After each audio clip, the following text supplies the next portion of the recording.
द्वारकाधीश कृष्ण की द्वारका जाकर वहां का राजसी सुख भोगना चाहती है ये राधा। केवल यही कारण है कि वो उस कृष्ण की अतिथि बनकर उस दिव्य नगरी द्वारका चली गई। सारा पर सारा भी यही समझेगा और यही बोलेगा। मेरा उद्देश्य पवित्र है। यदि बरसाना में किसी भी व्यक्ति के मन में ऐसा विचार आए तो मैं उसे दूर करती हूँ। बाबा, मैं आपको और बरसाना के प्रत्येक व्यक्ति को ये वचन देती हूँ कि जैसा साधारण जीवन मैं यहाँ जीती हूँ, द्वारका में भी उसी का पालन करूँगी। वहाँ के किसी भी राजसी सुख या संसाधन को भोगूंगी नहीं।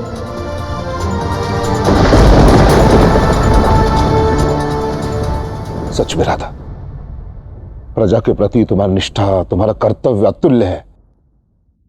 जाओ और शीघ्र लौटाओ।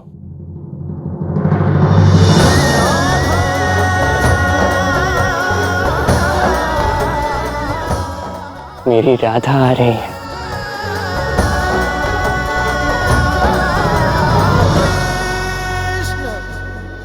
आओ आओ, शीघ्र आओ। इस पूरे कक्ष को ना अच्छे से सज कर दो।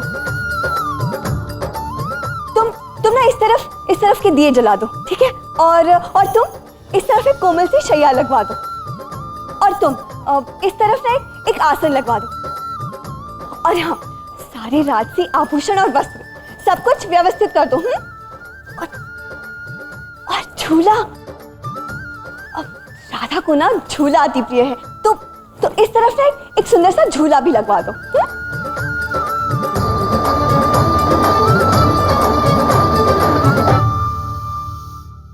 कृष्ण, आप यहाँ खड़े हैं, चलिए मेरी सहायता कीजिए। मुझे आशा है कि राधा को ये विहंगम दृश्य बहुत सुंदर लगेगा।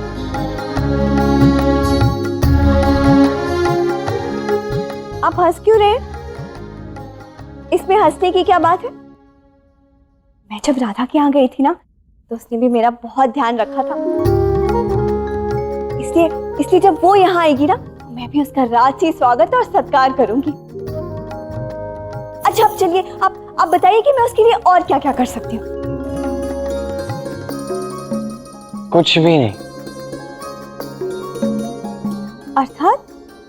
अर्थात देखिए, ये सारे प्रबंध जो आप कर रही हैं बहुत ही अच्छे हैं और निस्संदेह इसका मंतव्य अत्यंत पवित्र है। किंतु ऐसा हो सकता है कि कदाचित राधा को ये प्रबंध अच्छे ही ना लगे। हो सकता है कोमल शैया राधा को भाई ही ना, ये मनोरम दृश्य राधा को भाई ही ना। संभवतः राधा कुछ और ही चाहती है। इसलिए मैं तो आपसे बस यही कहूंगा कि आप कुछ मत कीजिए, कोई प्रबंध मत कीजिए। कहीं ऐसा ना हो कि आपके सारे प्रबंध, आपका सारा परिश्रम व्यर्थ चला जाए। क्यों व्यर्थ क्यों जाएगा भला? राधा को ये सब अच्छा लगेगा। मुझे विश्वास है राधा को ये राजसी ठाट बाट बहुत अच्छे लगेंगे। ठीक, जैसा आपको सही लगता है वैसा ही कीजिए।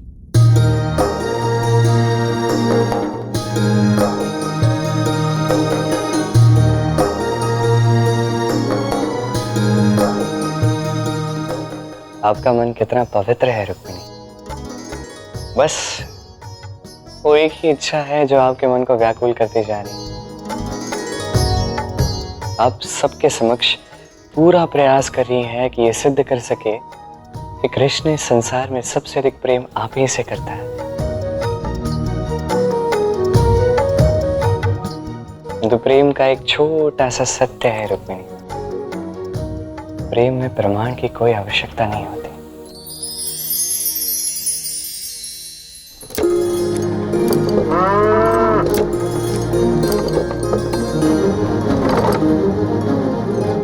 क्या हुआ गाड़ीवान, आप रुक क्यों गए? राधा रानी, आप स्वयं ही देख लीजिए।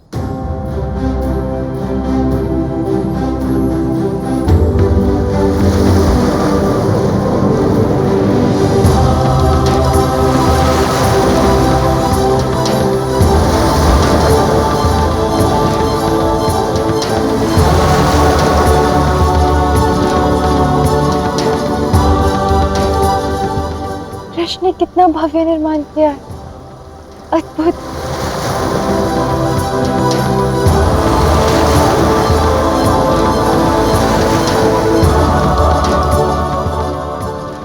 तो चलिए गाड़ी में।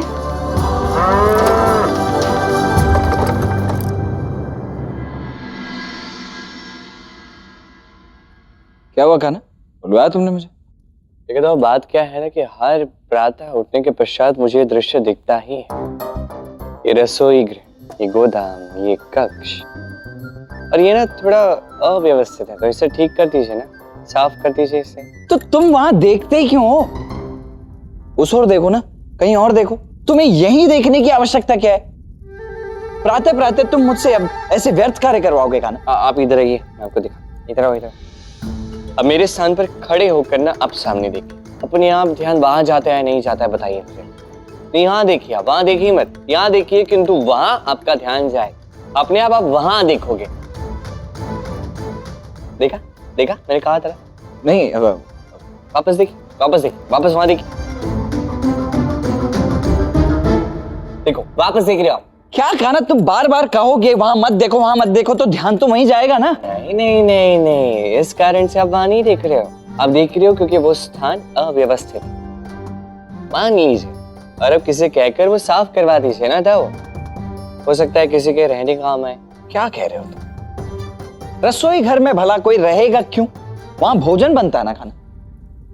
एक क्षण, हम इतने समय से यहां रह रहे हैं, अब तक तुमने कुछ नहीं कहा, किंतु तुमने आज ही ऐसा क्यों कहा? तो आज ऐसे मन में आया। तुम सत्य सत्य बताओ कि इसके पीछे का कारण क्या है? क्या चल रहा है तुम्हारे मस्तिष्क में? करवा दीजिए ना साफ सफाई। ठीक है, करवा दूंगा। कह तो ऐसे रहा है जैसे स्वयं ही रहने वाला हूं। समझ लीजिए मैं ही रहने वाला हूँ। बरसाना की रानी राधा रानी की जय। बरसाना की रानी राधा रानी की जय। बरसाना की रानी राधा रानी की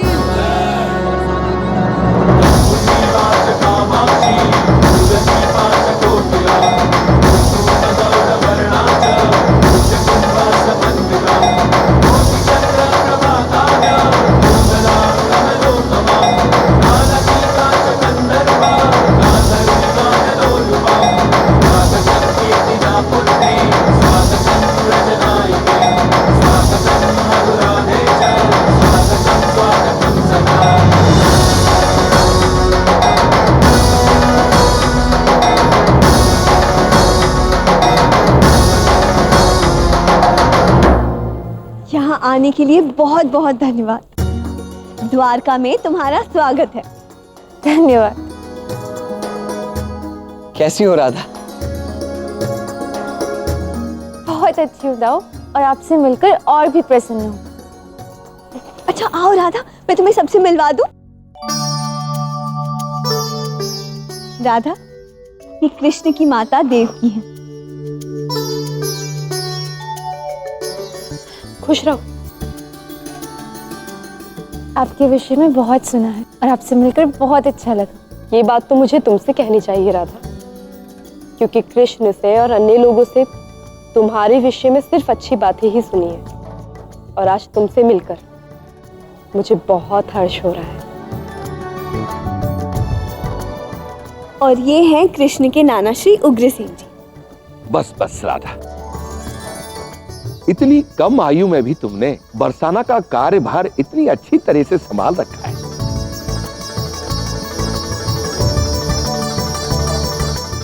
कृष्ण, कहाँ हो? आज भी ठिठोली कर रहे हो मुझसे? क्या आज भी मुझे तुम्हें ढूंढना पड़ेगा? राधा, तुम इतनी लंबी यात्रा करके आई हो, थक गई होगी ना। आओ तुम्हें तुम्हारा कक्ष दिखा दो। नहीं रुक्मणी, मैं तनिक भी नहीं थकी हूँ। पहले मुझे द्वारका तो दिखा दो, बहुत ही भव्य और दिव्य है। हाँ अवश्य, क्यों नहीं। आओ।